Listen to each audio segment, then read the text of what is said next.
स्वागत आहे तुमचं आमच्या यूट्यूब चॅनल 4G स्कूलमध्ये. आपण आज अभ्यासणार आहोत इयत्ता 7वी विषय मराठी आणि पाठ कविता एक शाळा. याबद्दल आपण कविता पहले गाऊन पाहिलेली आहे, त्याचा आस्वाद घेतलेला है, उसके बारे में मालूमात लिया और उसकी आनंद भी लिया वाला है. आज हम देखेंगे उसका भाव अर्थ.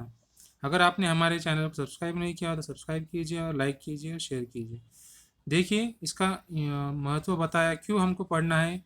इसका एक स्वाध्याय टाइप हमने बनाया है, वो आप देखिए. त्या तुम्ही पहा आणि आपल्या नॉलेजमध्ये वाढ करा, अपने ज्ञान में बढ़ोतरी कीजिए. आइए देखिए.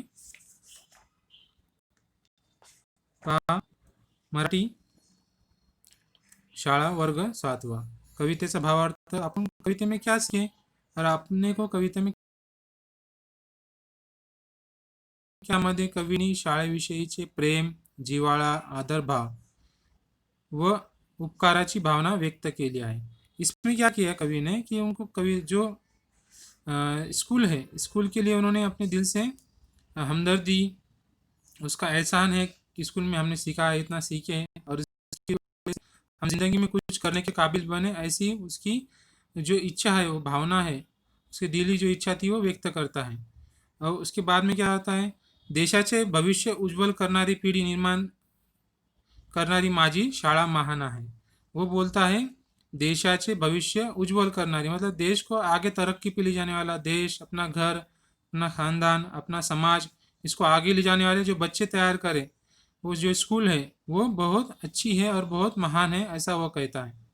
अशा शब्दात शाळेची महिमा सांगितली आहे. ऐसे अपने स्कूल की महिमा बताई है, महत्व बताया है. देखिए उसके शब्दार्थ कौन थे.